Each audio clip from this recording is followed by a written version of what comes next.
बच्चों की नाक में तेल डालेंगे तो बच्चा सुकून से सोएगा, बच्चे के दांत में दर्द नहीं होगा, बच्चों को गैस्ट्रिक प्रॉब्लम नहीं होगा। और यही चीज़ आप बड़ों के लिए करेंगे, लेकिन उसकी क्वांटिटी ज़्यादा डालेंगे तो बड़ों के लिए हो जाएगा जिनको पेट बहुत फूला फूला रहता है, पेट फूल जाता है। आप देखें ना, कभी जब भी हमें बाहर जाना होता है, इवन बच्चों को भी, तो वो गैस्ट्रिक प्रॉब्लम होता है क्योंकि वो साइकोलॉजिकल एक किस्म की प्रॉब्लम होती है। मेरे साथ होता है तो आई थिंक आप लोगों के साथ भी होगा।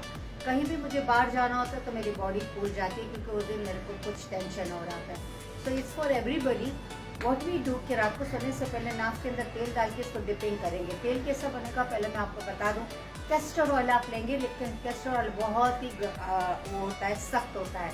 उसके अंदर ग्लीसरीन डालेंगे, वो गर्म होता है। और उसके साथ कोकोनट ऑयल डालेंगे जो सॉफ्ट होता है। अभी पकाना हमने पहले ये कोकोनट यानी खोपरे के तेल में डाला है। खोपरे का तेल छोटे से स्टील की देगची में आपने डाला और एक दफ़ा बना के रखे। रोज़ रोज़ हमने ये काम नहीं करना है।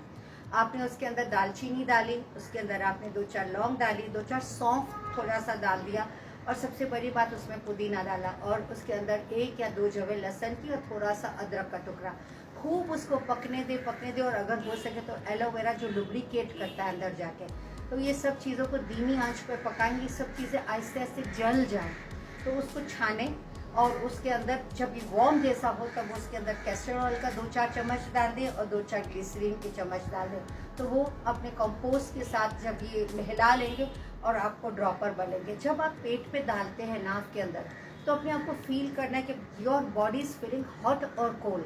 उसके बाद आप मुझे व्हाट्सएप पे बताएं 0345223208। हमारे लिंक में ये नंबर लिखे हुए हैं। बट ये है कि आप मुझे बताइएगा, फिर मैं आपको इसके मज़ीद, ये इंडिविजुअल के लिए होता है कि उसको हीट फील हो रही है कि कूलिंग फील हो रही है, तो मैं उस हिसाब से उनको गाइड कर दूँगी। अपनी दुआ में याद रखिएगा। Till next time.